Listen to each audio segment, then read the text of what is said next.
to this August gathering. I feel proud that Honorable Prime Minister Sri Narendra Modi has spared his valuable time to celebrate commencement of Diamond Jubilee year of our Supreme Court. The Supreme Court of India has made its marks for being completely independent, inclusive, diverse, and has stood firmly behind the ideals enshrined in the Constitution.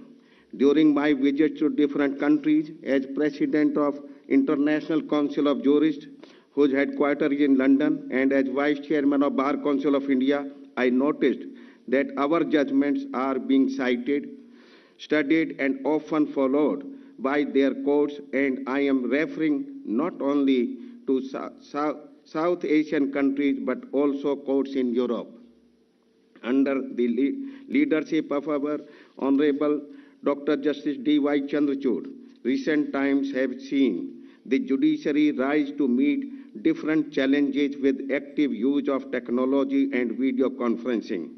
The Supreme Court has also decided important cases like Ram Janmabhoomi Babri Masjid dispute, same-sex marriage, abrogation of Article 370 and triple talaq. These decisions have enhanced the faith of the people in the Indian justice delivery system and are acclaimed throughout the world.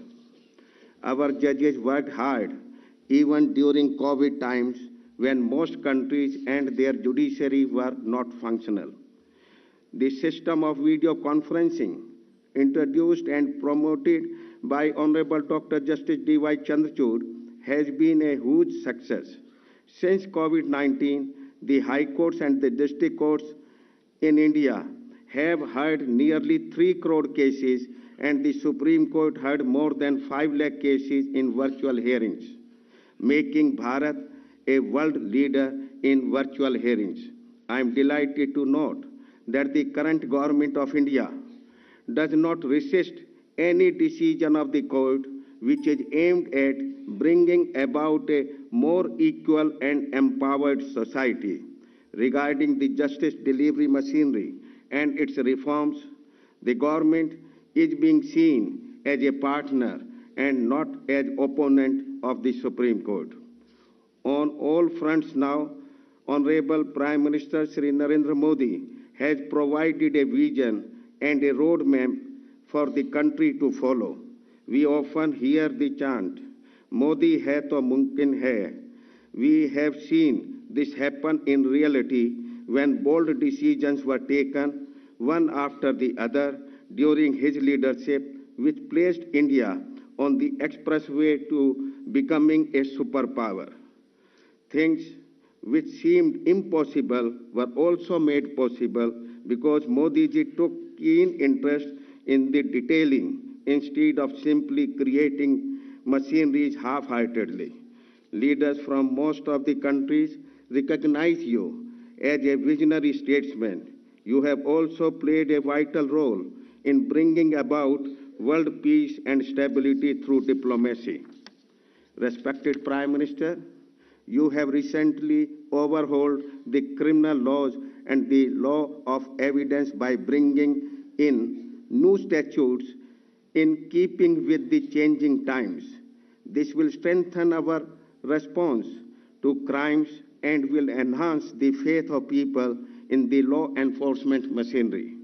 Honorable Prime Minister, as the President of the Supreme Court Bar Association, I may bring to your kind attention that our demand for providing chambers and cubicles, medical and life insurance to every regularly practicing member and the enactment of Central Advocates Protection Act are now pending with your government. Honorable Law Minister Sri Arjun Singh Meghwal has promised that the government will fulfill these long-standing demands. I am confident that these demands will also mumkin under your regime. I conclude by assuring both Prime Minister and Chief Justice that just as the government and the honorable courts have provided support to us, the bar, to render all cooperation in all initiatives that help to bring people closer to justice. Jai Hind.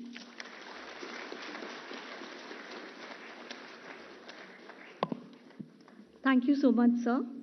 May I now request Shri Manan Kumar Mishra ji, Chairman Bar Council of India, to address this august gathering.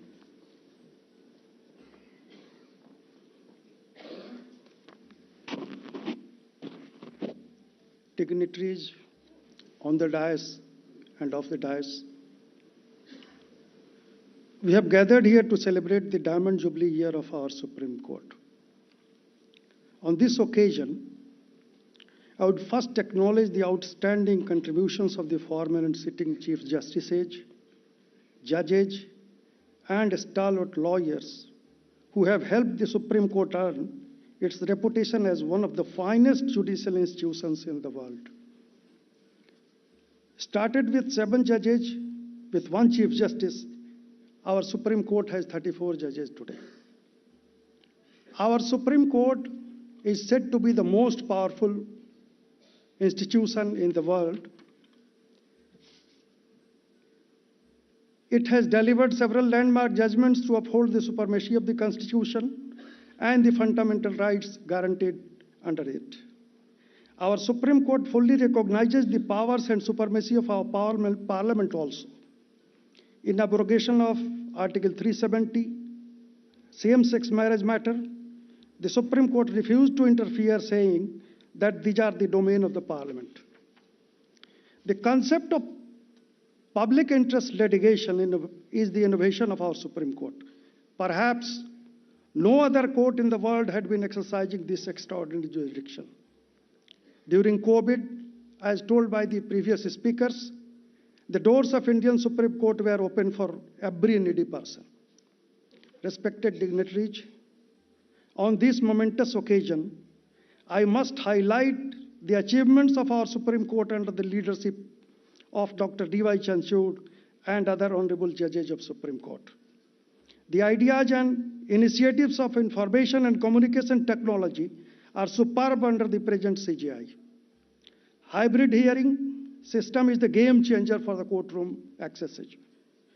Integrated case management and information system, translation of judgments in almost all important regional languages, online appearance portal, all new e-filings, e-seva kendras, use of artificial intelligence, free Wi-Fi in premises, renovation of judges' library, Vidhi Gyan Sampada, training hall, e-copy module, data management and automation, live streaming of Constitution Bench hearings. These are all the historic achievements of our ever young, smart, and handsome Chief Justice of India, Dr. Chanchud. And also all our knowledgeable, sincere, diligent judges of Supreme Court sitting here today. We feel proud when we see and we hear that Cambridge, Oxford jail, सब जगह हमारे चंचूड़ साहब का demand है.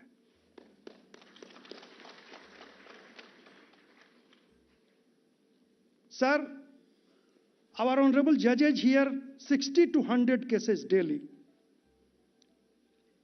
And in every case, they are well prepared. I can emphatically say that no judge of the top court of any other country has the capacity or zeal to do such hard and complicated works.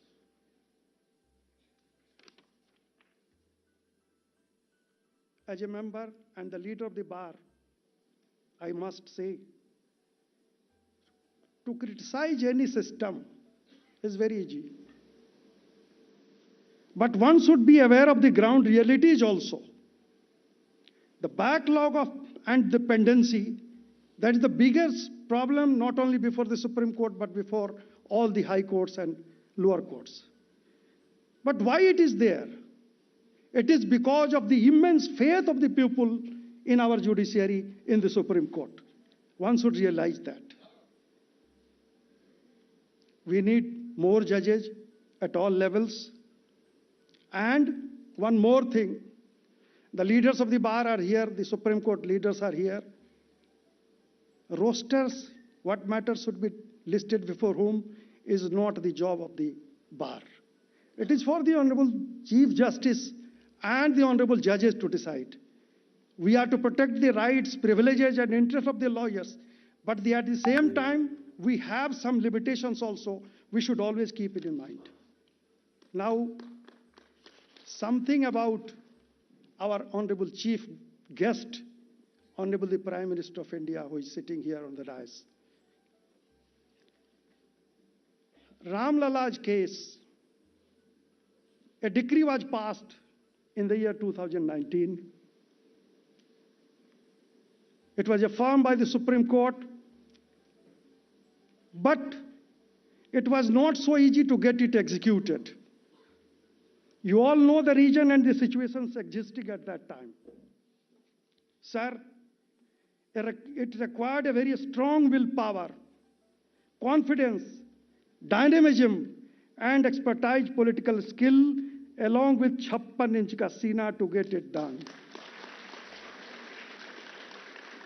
Otherwise, the judgment and decree would have been proved futile. On 26th of January, I was in Patna. A few of my school friends, they came to me. As a lawyer, I can say, as a judge, I can't. What will happen to Lok Sabha elections, sir? आप तो chairman हो बार council of India के, आप हर जगह घूमते रहते हो. अभी 24 में क्या होगा? उसी में से एक ने जवाब दिया, अरे होगा क्या, इससे बढ़िया क्या होगा, जो हो रहा है वही होगा. Why? There is no unemployment, almost nil. गरीब कल्याण रोजगार अभियान आ गया. Daughters are no more liabilities. Beti Padhao Beti Bachao. One said that my 2 daughters are IT engineers. 1 minute में मोबाइल से पैसा ट्रांसफर हो जाता है. And this is the all gift of our honorable the chief guest sitting here today. This technology, this has made everything easy. Our economy is growing very fast.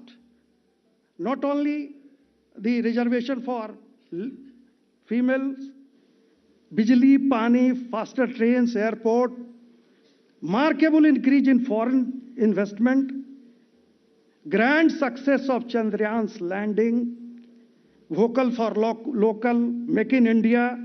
Now today we are 5th largest economy in the world. Asian Games record, victory हमारी. List of achievements can never be complete.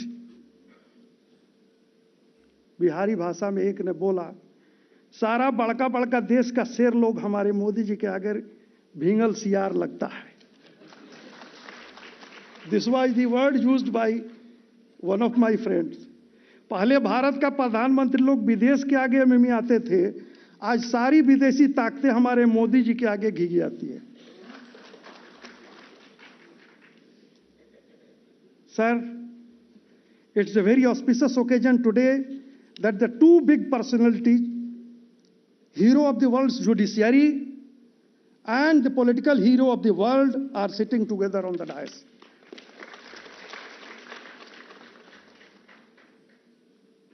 $500 वर्षों तक झेल रहे करोड़ों भारतीयों को मानसिक पीड़ा से उबारकर हमारे रामलला को पुनः भव्य राजमहल सा मंदिर बनवाकर देश में राम राज्य की पुनर्स्थापना करने वाले युग पुरुष, विश्व के सबसे लोकप्रिय, प्रभावशाली और शक्तिशाली राजनेता, विश्व भर में भारत का मान सम्मान और शान बढ़ाने वाले ऐतिहासिक प्रधानमंत्री माननीय नरेंद्र मोदी जी को देश के 25 लाख वकीलों और 140 करोड़ जनता का कोटिशः प्रणाम और नमस्कार, आभार. सर, आप स्वस्थ रहें, दीर्घायु हों. भगवान आपके नेतृत्व का लाभ इस देश को प्रदान कराते रहें. आने वाले समय में आपका नेतृत्व, हमारा भारत और शक्तिमान बने आपके नेतृत्व में, यही कामना है. जय Bharat.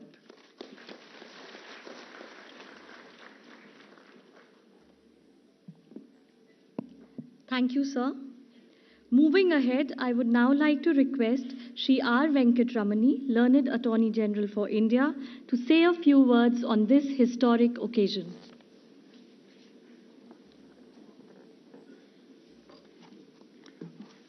Honorable the Prime Minister of India, Honorable the Chief Justice, my respectful regards through the galaxy of gathering here today. My heart jumps with joy on being part of this occasion. And it's a moment of great pride and pleasure to be part of and even celebrating 75 years of the Supreme Court of India. On the Republic Day, we saw the demonstration of the commitment of the nation to women's empowerment. In a significant step, the Supreme Court, playing its own part, has designated a number of women lawyers as senior counsel. These are not merely symbolic.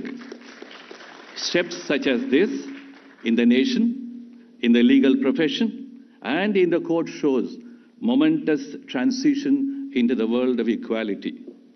Constitutional values and ideas emerge from social and political mobilizations. While courts do not lead such mobilization, they are an essential part of giving new and distinctive articulations.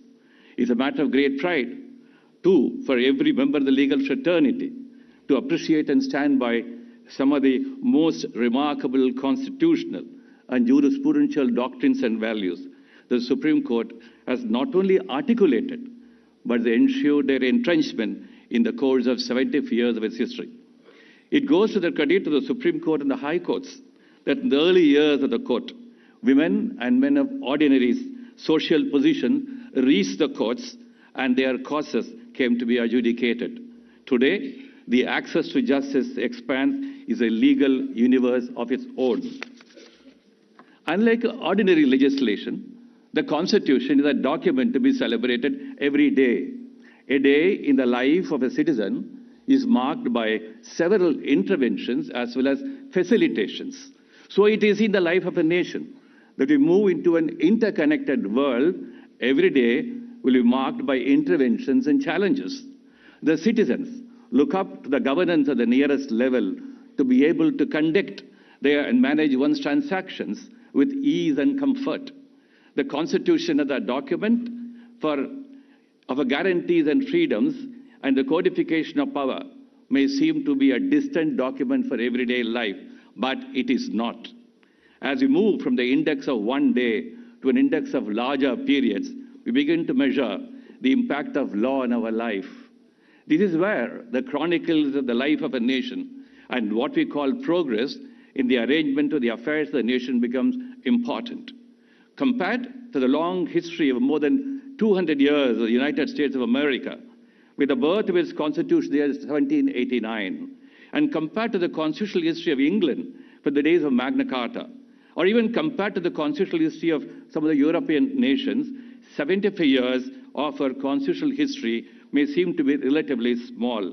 But if one looks at what one may describe as the features of the Constitution and their impact on the lives of the people, we can say without being contradicted that 75 years of Indian constitutional history is as good as and as sound as comparable to any constitutional history. When we are assembled to talk about 75 years of the Constitution, we are talking about the transformation of the Constitution through the judicial process, and particularly to the Supreme Court. It's not possible to talk about the transformation in the Constitution without talking about the court. For constitutional scholars who talk in terms of constitutionalism, constitutional history is confined to or drawn in terms of performance by and functioning by institutions of governance. And there's also a shaping of the Constitution by judicial institutions. While this may be, to some extent, good focus, an equally important facet is the abiding faith of the people and the people's participation in the democratic process, and the pledge they have extended to the idea of a nation, its integrity, and their nexus and deliverance for the lives of the people. The Constitution, therefore, works when there is a confluence of citizens and the institutions, and when they stand together and the one does not fail the other. The endurance of the Constitution is the most important feature of the Constitution. The endurance is a contribution of the legislatures and the governance institutions and the judicial institutions. This contribution to the dynamic balance, political morality and governance accountability, about which Baba Sahib Ambedkar ever emphasized in his writings, are twin driving forces that can keep democracy vibrant and alive. So also the unfettered roles of the courts in ever being ready to explore the contours of citizens' rights and governance obligations, without, of course, sitting heavily on governance responsibility and governance initiatives. What governance does by right choices generates faith in democracy. What courts do by ensuring against wrongs of governments generates confidence in the Constitution. 75 years of history of the Supreme Court is a rich treasure house of law and jurisprudence. The contribution of the Supreme Court can be said to be unique in the sense that it has comprehended the diverse roles of the courts, but all tuned to standing by the sides of citizens in ever being vigilant in their protection and promotion. While we have borrowed from elsewhere, we have our own demonstrations of native genius. The permeation of the native jurisprudential genius as part of rule of law in the country has to be measured on its own forms as a post-colonial narrative. The history of constitutional litigation, the court shows how it provided a window and option for ordinary citizens to occupy spaces hitherto held by the elite and the well-endowed. The promises of an egalitarian state where equal regard for all will be the governing mantra, while seemed far removed from citizens' participation at the time of the advent of the Constitution, got translated into an accessible pathway solely by reasons of the Supreme Court opening up its doors to all causes and concerns of citizens. To assess the state of constitutional adjudication, which happens in the highest court today, we can look at what was stated in the year 1951 by the then Chief Minister of the state of Hyderabad, unquote. An extraordinary tendency has been noticed recently for all sorts of people to take up cases up to the High Court citing provisions in the Constitution relating to what are termed fundamental rights. A woman has asked for a stay of an order served on her by a police asking her to leave the state for non-possession of a valid permit, while two displaced teachers were asked to pass a test of regional language have prayed for the issue of writ of mandamus, questioning the validity of the order. I quote, "This statement was a very narrow view of the role of the courts and citizens' access to justice. While there could be several points of view on the expansion of the role of the courts in dealing with the facets of governance, hitherto away from scrutiny by courts, it is the unalloyed assertion of independence of judiciary that has added richness and strength to the constitutional consciousness of the citizens of Bharat. Satya and Dharma are intertwined. They reinforce each other. Bharat will continue to symbolize both of these values of civilization. We pledge to be part of this constitutional consciousness. Jai Bharat.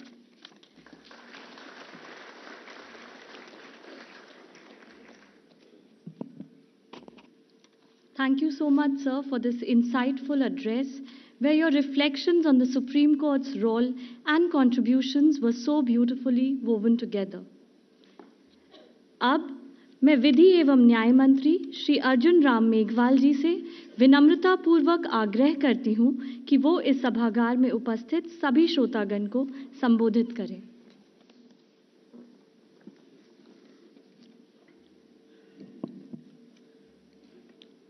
Bharat के माननीय उच्चतम न्यायालय के 75 वर्ष पूर्ण होने के अवसर पर आयोजित इस भव्य कार्यक्रम में उपस्थित विश्व के सर्वाधिक लोकप्रिय नेता, विकसित भारत के संकल्प को सिद्धि में परिणत करने हेतु पूर्ण मनोयोग से लगे युग नायक भारत के यशस्वी प्रधानमंत्री आदरणीय श्री नरेंद्र मोदी जी, भारत के माननीय उच्चतम न्यायालय के मुख्य न्यायाधीश doctor D.Y. Chandrachud ji, justice Shri Sanjiv Khanna ji, न्यायाधीश supreme court, justice Shri B.R. Gavai साहब, न्यायाधीश supreme court, Shri R. Venkataramani ji, attorney general of India, Shri Manan Kumar Mishra ji, chairman bar council of India, doctor Adish Aggarwala, president supreme court bar association, तथा उपस्थित माननीय सुप्रीम कोर्ट के न्यायाधीशगण, विभिन्न हाई कोर्ट्स के माननीय मुख्य न्यायाधीशगण, श्रीलंका, बांग्लादेश, नेपाल, मॉरिशस व भूटान के मुख्य न्यायाधीश, समस्त अधिवक्तागण, मीडिया बंधु, नारी शक्ति एवं समस्त श्रोतागण, solicitor general of India Tushar Mehta ji, और विधि के सभी ज्ञातागण, ये हम सभी के लिए अत्यंत गर्व और हर्ष का क्षण है कि आज माननीय उच्चतम न्यायालय की यात्रा के 75 वर्ष के पड़ाव पर यह कार्यक्रम आयोजित किया जा रहा है। न्यायपालिका के सर्वोच्च संस्थान व संवैधानिक मूल्यों के संरक्षण के रूप में माननीय उच्चतम न्यायालय के अतीत को याद करके वर्तमान में प्रेरणा लेने व बेहतर भविष्य की कार्य योजना पर चिंतन मनन मंथन करने का ये महत्वपूर्ण अवसर है। लगभग 5000 वर्ष के वैभवशाली इतिहास तथा लोकतंत्र की जननी भारत की विरासत के साथ स्वतंत्र भारत में न्यायिक व्यवस्था के सिरमौर सुप्रीम कोर्ट के 75 वर्ष पूर्ण होने पर आयोजित इस कार्यक्रम के लिए मैं आप सभी को बधाई देता हूं। इस अवसर पर मैं ये कहना चाहता हूं कि ये मात्र 75 सालों की यात्रा नहीं है, बल्कि न्याय प्रणाली में भारत की सिविलाइजेशन परंपराओं तथा दीर्घकाल में सिंचित कलेक्टिव विजडम को भी सेलिब्रेट करने का अवसर है। न्याय व धर्म के सिद्धांत भारतीय सभ्यता में गहनता से समाहित है। सभ्यता के इस लोकाचार में जब जब नैतिकता के नेचुरल फ्लो में विकृति का आविर्भाव हुआ, तब तब कोर्स करेक्शन करने के हेतु न्यायिक तंत्र ने विभिन्न रूपों में अपनी भूमिका निभाई तथा न्याय शास्त्र का विकास किया। भारतीय इतिहास में चाणक्य नीति, विदुर नीति, बृहस्पति सूत्र, वेदांत, उपनिषद, धर्मसूत्र, महाभारत, गीता इत्यादि में न्याय शास्त्र के शाश्वत सिद्धांतों तथा उनके माध्यम से बेहतर राष्ट्र, समाज, परिवार व इंडिविजुअल बनने की निरंतर सद प्रेरणा मिलती रही है। 300 BC ईसा पूर्व में रचित कौटिल्य के अर्थशास्त्र के 3रे अध्याय में व्यवहार यानी दो या अन्य पार्टियों के मध्य लेन देन अथवा विवाद के संबंध में हमें वर्णन मिलता है। मध्यकाल व औपनिवेशिक काल में भारत में भी समयानुकूल न्यायिक प्रणाली में परिवर्तन होते रहे। स्वतंत्र भारत के निर्माण में लीगल फ्रेटर्निटी का महत्वपूर्ण योगदान रहा। पूज्य राष्ट्रपिता महात्मा गांधी, संविधान शिल्पी बाबा साहब भीमराव अम्बेडकर, गृह मंत्री वल्लभ भाई पटेल साहब, वीर सावरकर जी, लोकमान्य बाल गंगाधर तिलक आदि ने भारत की नींव को मजबूत करने में अहम योगदान दिया। आजाद भारत में महापुरुषों ने जन आकांक्षाओं को समाहित करने वाले संविधान के रूप में पवित्र प्रेरणा पुंज देकर तथा लोकतांत्रिक व्यवस्थाओं के सुदृढ़ करने का एक मंत्र दिया। 26 जनवरी 1950 को संविधान लागू होने के 2 दिन बाद ही 28 जनवरी 1950 को पहली सिटिंग के साथ ही माननीय उच्चतम न्यायालय ने कार्य प्रारंभ कर दिया। औपनिवेशिक कालखंड के परिप्रेक्ष्य में देखा जाए तो अंग्रेजों के खिलाफ हमारी लड़ाई देश की एकता व स्वतंत्रता के लिए रही। अंग्रेजों की फूट डालो और राज करो नीति के चलते हुए बंटवारे के कारण हमें एकता को पार्शियली कंप्रोमाइज करना पड़ा, लेकिन स्वतंत्रता को बरकरार रखने में राष्ट्र ने बिल्कुल भी समझौता नहीं किया। भारतीय संविधान की छत्रछाया में स्वतंत्रता के इन्हीं मानकों को प्रगाढ़ करने की दिशा में माननीय उच्चतम न्यायालय ने महत्वपूर्ण भूमिका निभाई है। सुप्रीम कोर्ट में समय समय पर अपने निर्णयों से संवैधानिक मूल्यों को प्रगाढ़ किया है। इस यात्रा के दौरान सुप्रीम कोर्ट ने अनेक उल्लेखनीय माइलस्टोन क्रॉस किए हैं, जिनमें कुछ को मैं संक्षिप्त जिक्र करना चाहूंगा। केशवानंद भारती केस में सुप्रीम कोर्ट ने बेसिक स्ट्रक्चर के डॉक्ट्रिन के सिद्धांत की व्याख्या की। 1980 के दशक में जस्टिस PN भगवती और जस्टिस VR कृष्ण अय्यर की अगुवाई में एक पोस्ट कार्ड को जनहित याचिका का रूप माना गया। MC मेहता केस के परिणाम स्वरूप पर्यावरण संरक्षण अधिनियम 1986 के निर्माण को प्रेरित किया। इंदिरा साहनी केस में OBC के 27% आरक्षण को संवैधानिक ठहराया। विशाखा केस में women safety at work place को महत्वपूर्ण आधारशिला रखी गई।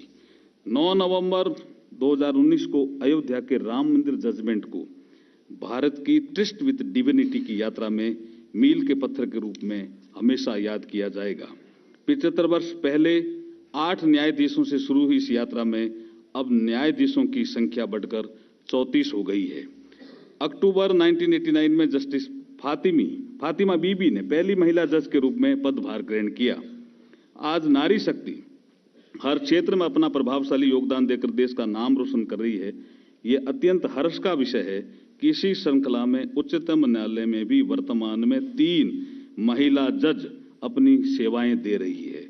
आज इस देश में अमृतकाल में वर्ष 2047 तक विकसित भारत बनने का संकल्प ले चुका है। तब प्रधानमंत्री श्री नरेंद्र मोदी जी के नेतृत्व में होल ऑफ गवर्नमेंट अप्रोच से न्यायपालिका के साथ सहयोगात्मक रूप से बेहतर जस्टिस इकोसिस्टम बनाने हेतु हम प्रतिबद्ध है। ये हम सभी के लिए गर्व की बात है कि पिछले एक दशक में ईज ऑफ लिविंग के साथ साथ ईज ऑफ जस्टिस को बढ़ावा देकर एक citizen centric technology driven modern legal system को बनाने की दिशा ठोस आधार के साथ प्रभावशाली प्रगति की है। जुडिशरी में डिजिटल इंफ्रास्ट्रक्चर को बढ़ाने के लिए सरकार मिशन मोड में काम कर रही है। इसी का परिणाम है कि भारत वीडियो कॉन्फ्रेंसिंग व वर्चुअल सुनवाई के माध्यम से डिजिटली जुडिशियल प्रोसीडिंग करने में ग्लोबल लीडर के रूप में उभरा है। वीडियो कॉन्फ्रेंसिंग के माध्यम से कुल 2.92 करोड़ वर्चुअल सुनवाई हुई। इनमें से 4,82,941 सुनवाई माननीय उच्चतम न्यायालय द्वारा की गई। यह एक रिकॉर्ड है।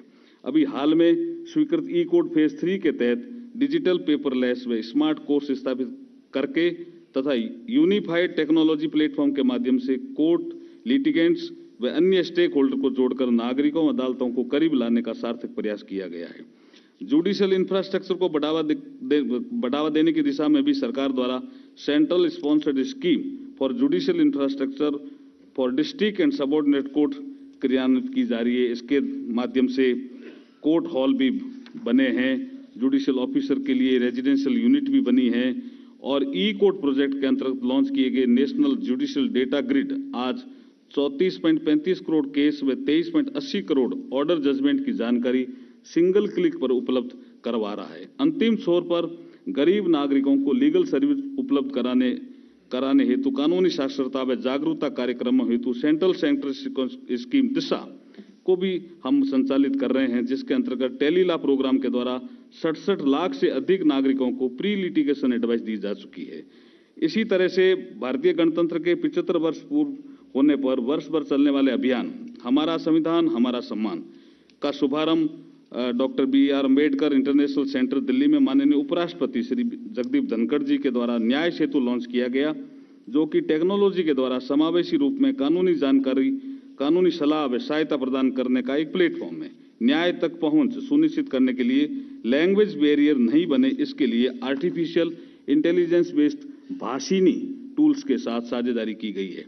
मैं इस अवसर पर विशेष रूप से उल्लेख करना चाहूंगा कि बाबा साहब डॉक्टर बी.आर. अम्बेडकर जी की वकालत के शताब्दी वर्ष के दौरान संविधान दिवस 26 नवंबर 2023 के अवसर पर माननीय सुप्रीम कोर्ट परिसर में वकील मुद्रा में उनकी 7 फुट की प्रतिमा स्थापित करके उन्हें पूर्वज अधिवक्ता के रूप में याद किया गया। इसके लिए मैं सुप्रीम कोर्ट को बहुत बहुत बधाई और धन्यवाद देता हूं, ताकि न्याय के इस मंदिर में स्थापित वकील की वेशभूषा में बाबा साहब की ये प्रतिमा संविधान प्रदत्त मूल्यों पर चलने के लिए निरंतर प्रेरणा देने के साथ साथ जिम्मेदारी का भी एहसास करवाती रहे। आज 21वीं सदी के कालखंड में वैश्विक समस्याओं के समाधान हेतु पूरा विश्व भारत की ओर देख रहा है, भारत में अपना मित्र खोज रहा है। सुप्रीम कोर्ट के नेतृत्व में भारतीय न्यायिक प्रणाली की इस यात्रा में देश ही नहीं बल्कि अंतर्राष्ट्रीय स्तर पर प्रभावशाली मानक स्थापित कर रहा है। आज विश्व भर के 40 से अधिक देशों के उच्चतम न्यायालयों ने भारत के सुप्रीम कोर्ट के जजमेंट को रेफर करके अपने निर्णय लिए हैं। ग्लोबल साउथ के देशों में न्याय की पहुंच को बढ़ाने के लिए 27 से 28 नवंबर 2023 को नालसा द्वारा UNDP, UNICEF, international legal foundation के सहयोग से first regional conference on access to legal aid strengthening access to justice in global south का सफल आयोजन किया है। मैं इस अवसर पर उच्चतम न्यायालय के 4 जो justice Dalveer Bhandari, justice R S. Pathak, justice Nagendra Singh, justice sir Benegal Rau, जो इंटरनेशनल कोर्ट ऑफ जस्टिस में जज के रूप में अपनी सेवाएं दे चुके हैं, जो कि विश्व में भारतीय न्यायपालिका की स्वच्छ, निष्पक्षता और प्रभावशाली छवि का परिचायक है। एक तरफ भारत विश्व की 5वीं सबसे बड़ी अर्थव्यवस्था के रूप में तेजी से विकास यात्रा पर गतिमान है, वहीं दूसरी ओर अल्टरनेटिव डिस्प्यूट रेजोल्यूशन के माध्यम से कानूनी मध्यस्थता का हब बनने भारत जा रहा है। मैं इस अवसर पर कानून और न्याय मंत्रालय ने जो विजन 2047 के रूप में जस्टिस फॉर ऑल का लक्ष्य प्रस्तावित किया है, इसके अंतर्गत speedy, affordable and technology enabled citizen centring door step justice delivery system के द्वारा न्याय की सुगम पहुंच का लक्ष्य रखा गया है। आज अमृतकाल के अंदर आत्मविश्वास से परिपूर्ण भारत देश आत्मनिर्भर होकर 2047 तक विकसित होने के लक्ष्य पर आगे बढ़ रहा है। इस लक्ष्य की प्राप्ति के लिए एक मजबूत, निष्पक्ष एवं स्वतंत्र न्यायिक व्यवस्था के आधार स्तंभ के रूप में सुप्रीम कोर्ट महत्वपूर्ण भूमिका निभाएगा। न्याय का मंदिर बना रहे सर्वोच्च न्यायालय हमारा, न्याय का मंदिर बना रहे सर्वोच्च न्यायालय हमारा, संविधान का रक्षक बना रहे सर्वोच्च न्यायालय हमारा। आज अमृत वर्ष की बस यही शुभकामना है, देश का गौरव बना रहे सर्वोच्च न्यायालय हमारा। बहुत बहुत धन्यवाद।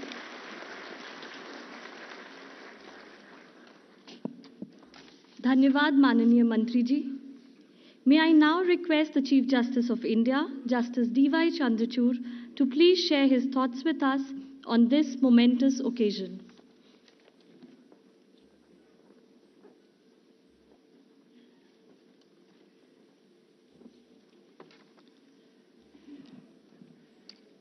Honorable Prime Minister of India, Shri Narendra Modi ji, my colleague judges of the Supreme Court of India, Chief Justice Obaidul Hassan, Chief Justice of Bangladesh, Justice Kinley Dorji, Judge Supreme Court of Bhutan, Chief Justice Bibi Rehana Mungli Gulbul, Chief Justice of Mauritius, Chief Justice Bishwambar Prasad Shrestha, Chief Justice of Nepal, Chief Justice Jayant Jayasurya, Chief Justice of Sri Lanka, Chief Justices and Judges of the High Courts, former Chief Justices of India and Judges of the Supreme Court of India, Mr. R. Venkatramani, Attorney General for India, Mr. Tushar Mehta, Solicitor General of India, Mr. Manan Kumar Mishra, Chairman of the Bar Council of India, Dr. Adish C. Agarwal, President and Executive Committee of the Supreme Court Bar Association, President and members of the Supreme Court Advocates on Record Association, Vice Chancellors of the National Law and other universities,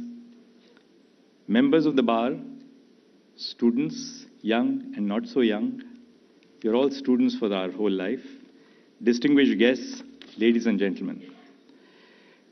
Today is a momentous occasion in the history of our nation. The Supreme Court of India marks the commencement of the Diamond Jubilee year of the moment of its inception on 28 January 1950. First and foremost, I thank the Honorable Prime Minister of India, who graciously agreed to be with us, address the audience, and launch the new initiatives of the Supreme Court of India. I also extend my heartfelt gratitude to my esteemed counterparts from Bangladesh, Bhutan, Mauritius, Nepal, and Sri Lanka for joining us in commemorating this occasion together. India has long-standing cultural bonds with them, and the presence of the Chief Justices today strengthens India's ties with their nations. A conversation about this court must necessarily be prefaced with a conversation about the Constitution of India. It was through the Constitution that the people of our country gave to themselves this court. The Constitution is not just a legal document. Its soul lies in the feeling which it engenders, a feeling of mutual respect towards fellow citizens, a feeling of responsibility in the institutions which it creates. The constitutional ideals permeate the fabric of our nation, guiding the actions and interactions of both the governed and those who govern them. The Supreme Court was established with a sense of idealism, that laws would be interpreted by a constitutional court in accordance with the rule of law, and not by colonial values or social hierarchies. It affirmed the belief that the judiciary should serve as a bulwark against injustice, tyranny, and arbitrariness. The Supreme Court is an institution of resolution and justice. The fact that people approach it in large numbers speaks to how far we have succeeded in discharging that role. Today is not only a celebration of that one day when the Supreme Court came into being. It also is a celebration of the decades' worth of hard work by succeeding generations of judges and lawyers that went into making this a people's court. In celebrating the history of this day, we must look back and look forward in equal measure. Since the founding of the court, our actions have been guided by Mahatma Gandhi's profound words. Recall the face of the poorest and weakest man whom you have seen, and ask yourself if the step you contemplate is going to be of any use to him. Our decisions, both in the judicial and administrative realms, have been aimed at enhancing accessibility to the Indian judicial system for common citizens. Through its judgments, the Supreme Court has enhanced the rights of citizens by diluting the standards of local standi and by recognizing a new set of rights under Article 21 of the Constitution, such as the right to a speedy trial. On the administrative side, the Supreme Court has been identifying and eliminating as many barriers to justice: unequal access to legal resources, unfamiliarity of the English language, issues of physical accessibility of courts, in order to create procedural fairness. The e-courts project of the Supreme Court of India attempts to enhance accessibility and transparency of the justice delivery system. At the heart of these initiatives is the desire to transform the judicial system into a technology-enabled, efficient, accessible, and environmental-friendly institution. Let me briefly summarize the achievements of the court in simplifying its process. E-filing of cases. The front desk experience of approaching courts has changed completely. As opposed to lawyers lugging trolley carts of papers, we now have the facility of filing cases at the click of a button. An upgraded version of the Supreme Court's e-filing platform was launched in May 2023.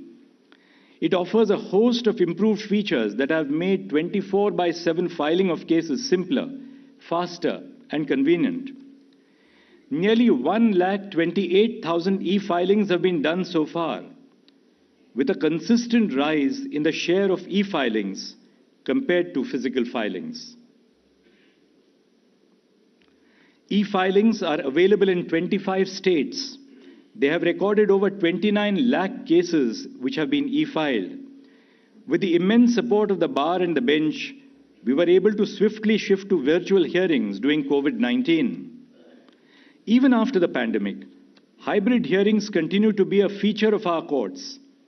That is, any Indian lawyer sitting in any part of the country or the world can argue before this court through video conferencing. This has democratized access to the Supreme Court. It has opened the space for those who are unable to approach the Supreme Court due to physical distance or want of resources. Even yesterday, one of my colleagues joined the bench through video conferencing for a special hearing on a Saturday. Till now, we have dealt with over 5 lakh cases through hybrid hearings. The live proceedings of the Supreme Court Constitutional Bench hearings are popular and speak to the genuine curiosity that people have towards our courts and procedures. Focus on scanning and digitization. The Supreme Court of India today operates in a near complete paperless mode, with almost all benches using digitized paper books. Judges are provided with scanned, bookmarked, and digitally signed case records, which they access, read, annotate, and preserve for their reference at their residences and in courtrooms. More than 13 lakh legacy and live case records, with approximately 10 crore pages, have been digitized. Futuristic courts. The Supreme Court has enabled futuristic court technology in 3 courtrooms, and soon other courtrooms shall be equipped with such technology. This technology facilitates paperless proceedings, a comprehensive digital library for the bench and the advocates, state-of-the-art video conferencing, large video walls, smart monitors, and document visualizers, all of which redefine the courtroom experience. Office automation. Adoption of e-office has enabled the officers of the Supreme Court Registry to perform their routine works in a paperless mode. 36 branches of the Supreme Court's registry have been onboarded on e-office, and more than 4,000 office files have been processed online so far. Suswagatam. Launch of the Suswagatam portal has enabled visitors to generate entry passes online in a paperless mode. A total of 123,000 entry passes have been generated so far using Suswagatam. We are also transcribing oral arguments in matters before constitution benches, which can be accessed on the Supreme Court website. The Supreme Court has entered into an MOU with IIT Madras to explore areas that can be completely automated and to leverage technology and artificial intelligence for enhancing process efficiency. As we speak today, a team of generative AI researchers at a premier management institute in Mumbai has built an end-to-end demo of an actual open-source Gen AI model trained in public domain motor accident cases. It is trained to automatically extract parameters from petitions, documents and files, and give a recommended compensation figure. Together, e-filing, digitization, paperless courts, and e-office constitute the golden quadrangle of transformation within whose enabling perimeter the Supreme Court of India is set to uplift the experience of everyone who is either a part of the judicial system or who comes into contact with it. But what is the future? The Supreme Court is soon going to migrate its digital data to a safe, secure, and sovereign cloud-based infrastructure. This would be a shot in the arm for the IT setup of the court. Cloud storage would ensure privacy, integrity, high availability, and secure accessibility of the Supreme Court's domain data. We are also on the verge of opening a war room equipped with technology that would enable the Supreme Court to monitor judicial data of the entire country in real time by using the National Judicial Data Grid and iJuris, both of which were information sharing platforms. For the district judiciary, iJuris has been launched by the Supreme Court to monitor statistics of vacancies and infrastructure relating to the district judiciary. Facilitating free accessibility of judgments for citizens and litigants has always been a priority of the e-courts project.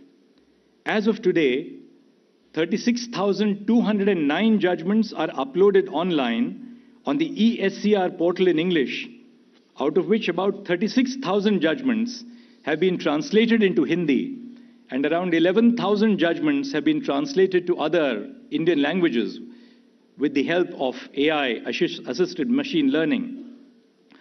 The Virtual Courts initiative has been a game changer in courtroom access and online dispute resolution.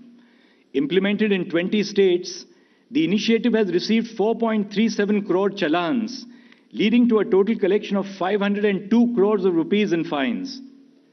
Interestingly, according to the Electronic Transaction Analyzer of the Government of India, in 2018, e-courts had surpassed even the Indian Railways in terms of total electronic transactions.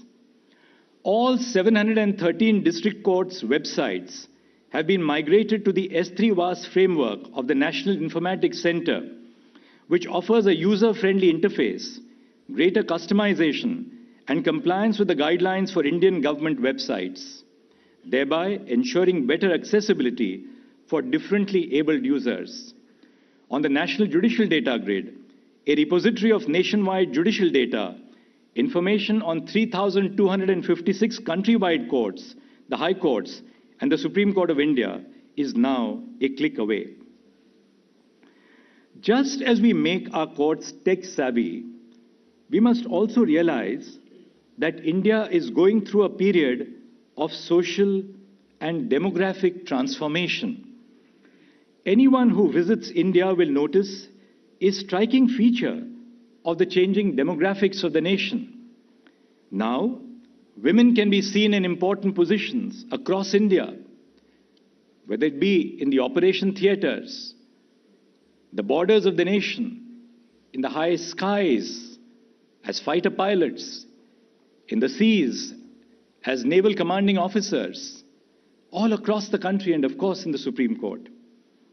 There is a focus on greater inclusion of the marginalized sections of society. Equally inspiring is the confidence of the younger population to succeed in their professional lives. Traditionally, the legal profession was a profession of elite men. Times have changed.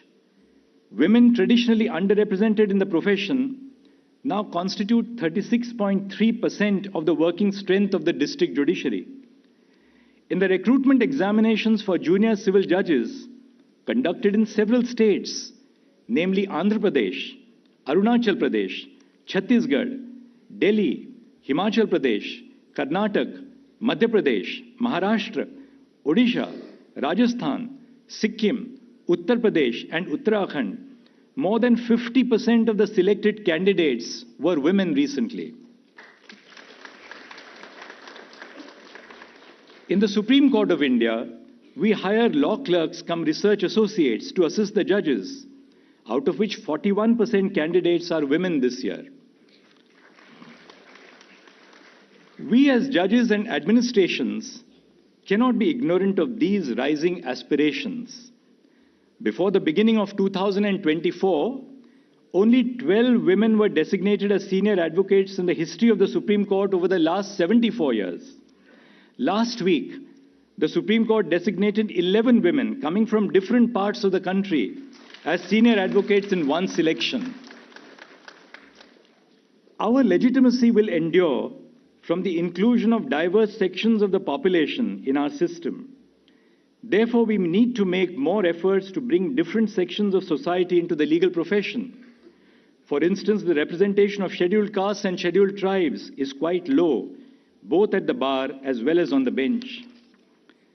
In the near future, we must address the structural issues affecting the judiciary, such as the pendency of cases, our archaic procedures, and the culture of adjournments. Our effort in our work as judges and administrators must be to ensure dignity to the district judiciary, which is the first point of contact for our citizens. Our ability to remain relevant as an institution requires us to recognize challenges and begin difficult conversations. And I'll highlight 4 issues as I conclude on difficult conversations. First, we must emerge out of the adjournment culture to a culture of professionalism in our courts. Second, we have to ensure that the length of oral arguments does not interminably delay judicial outcomes and lead to the capture of judicial institutions by the powerful and the mighty. Third, the legal profession must provide a level playing field for first-generation lawyers, men, women, and others from marginalized segments who have the will to work hard and the potential to succeed. And fourth, let us begin the conversation on long vacations and decide, of course in consultation with the bar, whether alternatives such as flexi time for lawyers and judges is possible. The 75th year since the founding provides an opportunity to meet these challenges and step into the future with an honest assessment of our progress. We must reflect on the journey that we have traversed and renew our pledge to uphold the Constitution within and beyond our courtrooms. Our mission to make the judiciary accessible to all would be incomplete without the support of our high courts. I thank the judges and the staff of all the high courts, as indeed I thank my own colleagues and staff in the Supreme Court in facilitating our initiatives which are being launched today. Thank you. Namaskar.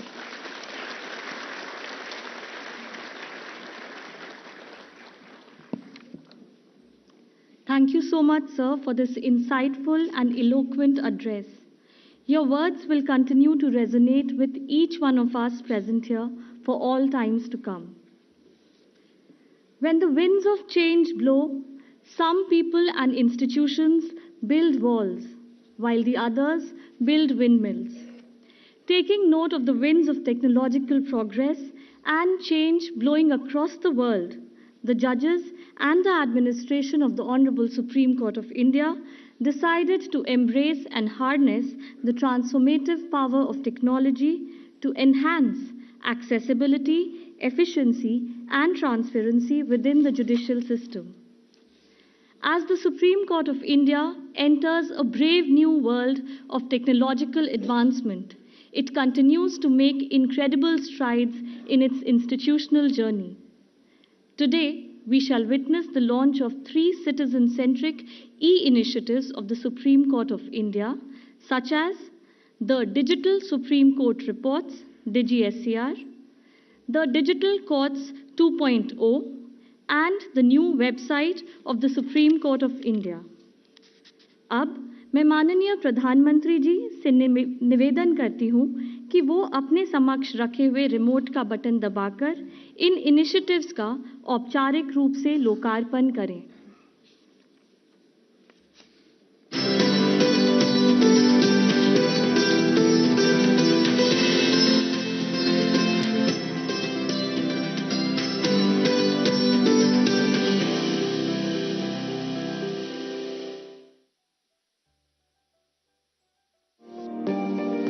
The Supreme Court of India has consistently striven to assimilate tools of technology in its core operations to enhance access to justice and improve administration of justice. Supported by National Informatics Centre of the Ministry of Electronics and Information Technology, Government of India in this endeavour. The court has launched a series of citizen-centric services with the aid of IT.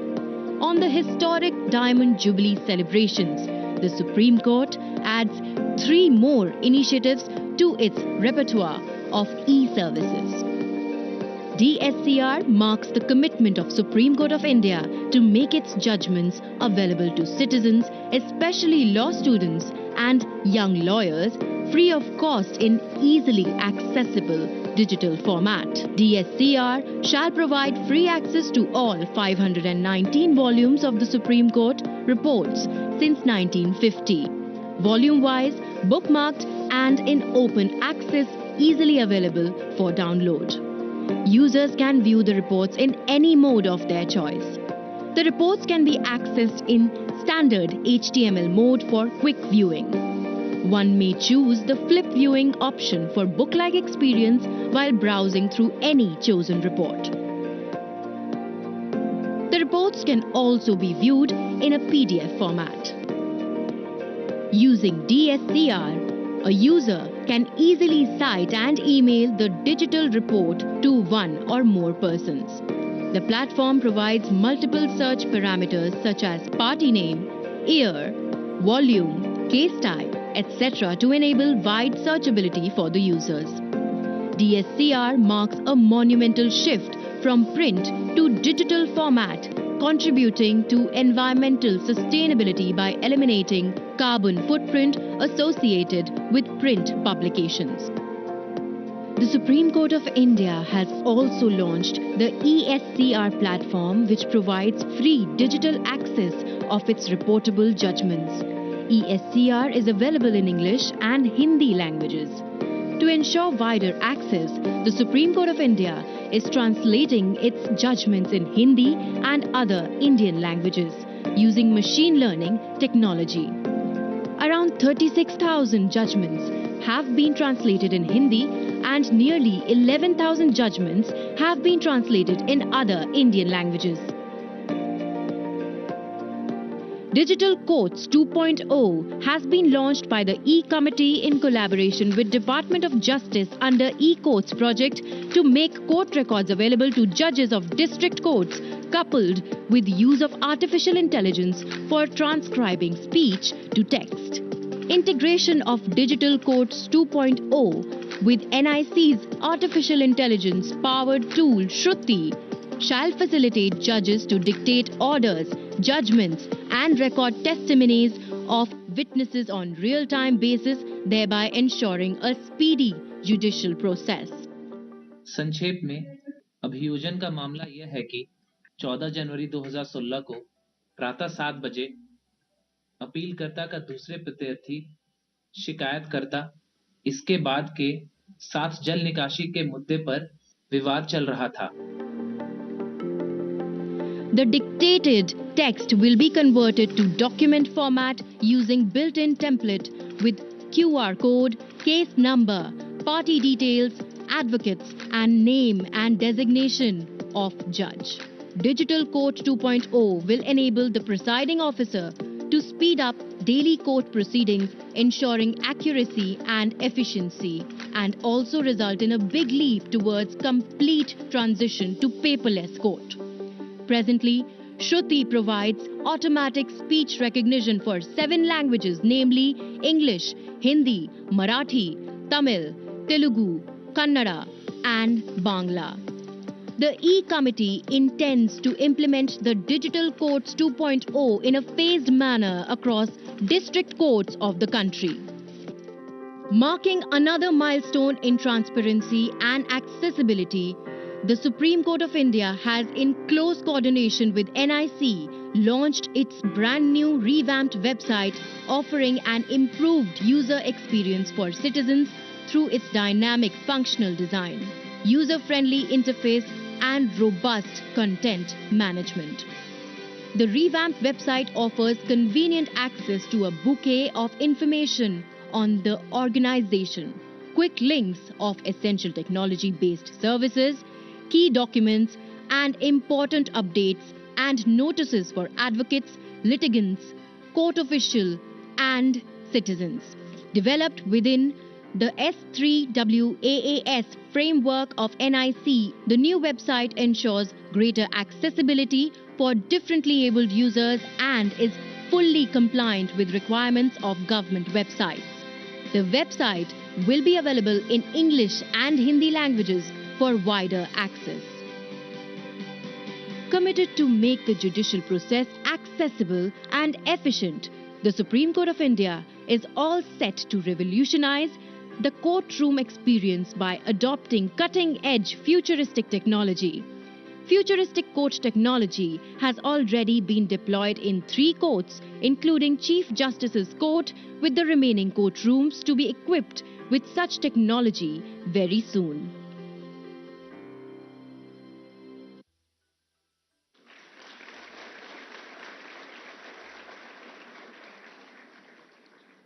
On this special occasion, may I now request the Chief Justice of India, Justice D.Y. Chandrachud, to present a memento to the Honorable Prime Minister of India.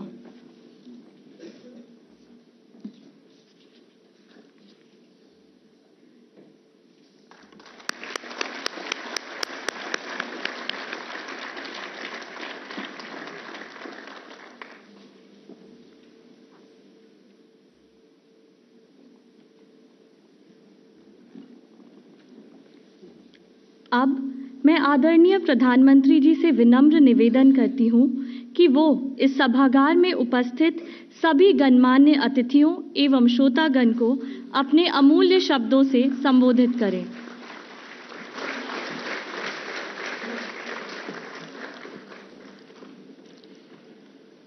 Bharat के मुख्य न्यायाधीश D.Y.. Chandrachud जी, supreme court के न्यायमूर्तिगण, विभिन्न high court के मुख्य न्यायाधीश, विदेशों से आए हुए हमारे मेहमान जजेस, केंद्रीय कानून मंत्री अर्जुन राम मेघवाल जी, अटॉर्नी जनरल वेंकट रमानी जी, बार काउंसिल के chairman Manan Kumar Mishra ji, supreme court bar association के अध्यक्ष डॉक्टर आदिश अग्रवाला जी, अन्य महानुभाव, देवी और सज्जनों, 2 दिन पहले भारत के संविधान ने अपने 75 वर्ष में प्रवेश किया है। आज भारत के सुप्रीम कोर्ट के भी 75वें वर्ष का शुभारंभ हुआ है। इस ऐतिहासिक अवसर पर आप सभी के बीच आना अपने आप में सुखद है। मैं आप सभी न्यायविदों को इस अवसर पर अपनी शुभकामनाएं देता हूं। साथियों, भारत के संविधान निर्माताओं ने स्वतंत्रता, समानता और न्याय के सिद्धांतों वाले स्वतंत्र भारत का सपना देखा था। भारत के सुप्रीम कोर्ट ने इन सिद्धांतों के संरक्षण का निरंतर प्रयास किया है। अभिव्यक्ति की आजादी हो, व्यक्तिगत स्वतंत्रता हो, सामाजिक न्याय, सोशल जस्टिस हो। सर्वोच्च न्यायालय ने भारत की वाइब्रेंट डेमोक्रेसी को निरंतर सशक्त किया। 7 दशकों से भी लंबी इस यात्रा में सुप्रीम कोर्ट ने इंडिविजुअल राइट्स और फ्रीडम ऑफ स्पीच पर कई महत्वपूर्ण निर्णय किए हैं। इन फैसलों ने देश के सोशियो पॉलिटिकल परिवेश को एक नई दिशा दी है। साथियों, आज भारत की हर संस्था, हर संगठन, कार्यपालिका हो या विधायिका, अगले 25 वर्षों के लक्ष्यों को सामने रखकर काम कर रही है। इसी सोच के साथ आज देश में बड़े बड़े रिफॉर्म्स भी हो रहे हैं। भारत की आज की आर्थिक नीतियां कल के उज्जवल भारत का आधार बनेगी। भारत में आज बनाए जा रहे कानून कल के उज्जवल भारत को और मजबूत करेंगे। बदलती हुई वैश्विक परिस्थितियों में आज पूरी दुनिया की नजर भारत पर है। पूरी दुनिया का भरोसा भारत पर बढ़ रहा है। ऐसे में आज भारत के लिए जरूरी है कि हम हर अवसर का लाभ उठाएं, कोई भी अवसर जाने न दें। आज भारत की प्राथमिकता है ease of living, ease of doing business, ease of travel, ease of communication और साथ ही ईज ऑफ जस्टिस। भारत के नागरिक ईज ऑफ जस्टिस के हकदार है और सुप्रीम कोर्ट इसका प्रमुख माध्यम है। साथियों, देश की पूरी न्याय व्यवस्था सुप्रीम कोर्ट के दिशा निर्देशों और मार्गदर्शन, आपके गाइडेंस पर निर्भर होती है। ये हमारा कर्तव्य है कि इस कोर्ट की एक्सेसिबिलिटी भारत के अंतिम छोर तक हो और इससे हर भारतीय की आवश्यकताएं पूरी हो सके। इसी सोच के साथ कुछ समय पहले ई कोर्ट मिशन प्रोजेक्ट के तीसरे चरण को स्वीकृति दी है। इसके लिए दूसरे फेज से 4 गुना ज्यादा राशि को मंजूरी दी गई है। ये तो आपका विषय है, ताली बजा सकते हैं। मनन मिश्रा में ताली न बजाए वो तो मैं समझ सकता हूं, वो आपके लिए कठिन काम था।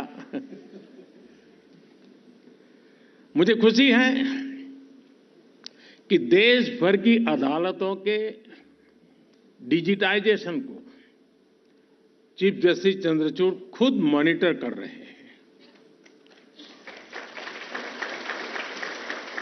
ईज ऑफ जस्टिस के प्रयासों के लिए मैं उन्हें बधाई देता हूं। साथियों, हमारी सरकार अदालतों में फिजिकल इंफ्रास्ट्रक्चर को सुधारने के लिए भी प्रतिबद्ध है।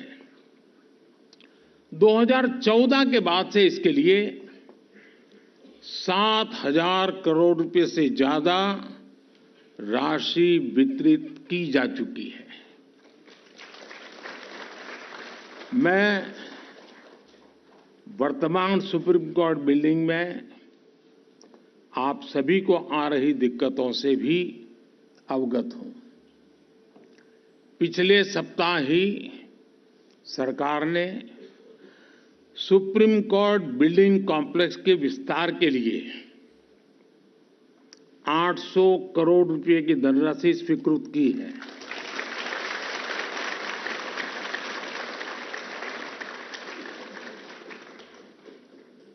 बस अब आप लोगों के पास कोई संसद भवन की तरह पिटीशन लेकर ना आ जाए कि फिजूल खर्ची हो रही है। साथियों, आज आपने मुझे सुप्रीम कोर्ट के कुछ डिजिटल इनिशिएटिव का शुभारंभ करने का भी मौका दिया है। डिजिटल सुप्रीम कोर्ट रिपोर्ट्स की मदद से सर्वोच्च न्यायालय के निर्णय अब डिजिटल फॉर्मेट में भी मिल सकेंगे। मुझे देखकर अच्छा लगा कि सुप्रीम कोर्ट के फैसलों को स्थानीय भाषाओं में ट्रांसलेट कराने की व्यवस्था भी शुरू कर दी गई है। मुझे उम्मीद है कि देश की अन्य अदालतों में भी जल्द ऐसी व्यवस्था हो सकेगी। साथियों, आज टेक्नोलॉजी कैसे ईज ऑफ जस्टिस में मददगार साबित हो सकती है, इसका एक कार्यक्रम अपने आप में एक उदाहरण है। मेरा ये संबोधन अभी एआई की मदद से इसी वक्त इंग्लिश में ट्रांसलेट हो रहा है और आप में से कुछ लोग भाषिणी ऐप के माध्यम से उसे सुन भी रहे हैं। कुछ शुरुआती दिक्कतें हो सकती है, लेकिन टेक्नोलॉजी कितना बड़ा कमाल कर सकती है ये इससे पता चलता है। हमारी अदालतों में भी इसी तरह की टेक्नोलॉजी का उपयोग करके सामान्य नागरिकों का जीवन आसान बनाया जा सकता है। आपको याद होगा, मैंने कुछ समय पहले कानूनों को सरल भाषा में लिखे जाने की बात कही थी। मैं समझता हूं कि अदालत के निर्णयों का आसान भाषा में लिखे जाने से आम लोगों को और मदद मिलेगी। साथियों, अमृतकाल के हमारे कानूनों में भारतीयता और आधुनिकता की समान भावना दिखनी भी उतनी आवश्यक है। वर्तमान की परिस्थितियां और बेस्ट प्रैक्टिसेस के अनुरूप सरकार भी कानूनों को मॉडर्नाइज करने पर काम कर रही है। पुराने कॉलोनियल क्रिमिनल लॉज को खत्म करके सरकार ने भारतीय नागरिक सुरक्षा संहिता, भारतीय न्याय संहिता और भारतीय साक्ष्य अधिनियम की व्यवस्था शुरू की है। इन बदलावों के कारण हमारे लीगल, पॉलिसिंग और इन्वेस्टिगेटिव सिस्टम ने नए दौर में प्रवेश किया है। एक बहुत बड़ा परिवर्तन है। सैकड़ों वर्ष पुराने कानूनों से नए कानूनों तक पहुंचने का परिवर्तन सहज हो, यह बहुत जरूरी है। इसके लिए पहले ही सरकारी कर्मचारियों की ट्रेनिंग और कैपेसिटी बिल्डिंग का काम भी शुरू कर दिया गया है। मैं सुप्रीम कोर्ट से आग्रह करूंगा कि वो भी सभी स्टेक होल्डर्स की ऐसी कैपेसिटी बिल्डिंग के लिए भी आगे आए। साथियों, एक सशक्त न्याय व्यवस्था विकसित भारत का प्रमुख आधार है। सरकार भी लगातार एक विश्वस्त व्यवस्था बनाने के लिए अनेक निर्णय कर रही है। जन विश्वास बिल इसी दिशा में उठाया गया कदम है। इससे आने वाले समय में न्याय व्यवस्था पर बेवजह पड़ने वाला बोझ कम होगा। इससे पेंडिंग केसेस की संख्या भी घटेगी। आप जानते हैं कि सरकार द्वारा ऑल्टरनेटिव डिस्प्यूट रिजोल्यूशन के लिए लॉ ऑफ मीडिएशन की व्यवस्था भी की गई है। इससे भी हमारी न्यायपालिका, विशेष रूप से सब ऑर्डिनेट जुडिशरी पर पड़ने वाला बोझ कम हो रहा है। साथियों, सभी के प्रयास से ही भारत 2047 तक विकसित भारत के लक्ष्य को प्राप्त कर पाएगा और इसमें निश्चित तौर पर सुप्रीम कोर्ट के अगले 25 वर्षों की भी बड़ी सकारात्मक भूमिका है। एक बार फिर आप सबने यहां मुझे निमंत्रित किया। आप सबके ध्यान में शायद एक बात आई होगी, लेकिन ये फोरम ऐसा है कि मुझे लगता है कि उसका जिक्र करना मुझे अच्छा लगेगा। इस बार जो पद्मा अवार्ड जो दिए गए हैं, उसमें सुप्रीम कोर्ट के रिटायर्ड जज और समग्र एशिया की पहली मुस्लिम सुप्रीम कोर्ट जज, उनको इस बार फातिमा जी को हमने पद्म भूषण सम्मान दिया है और मेरे लिए ये बहुत गर्व की बात है। एक बार फिर मैं सुप्रीम कोर्ट को उसके 75 वर्ष पर बहुत बहुत बधाई देता हूं। बहुत बहुत धन्यवाद।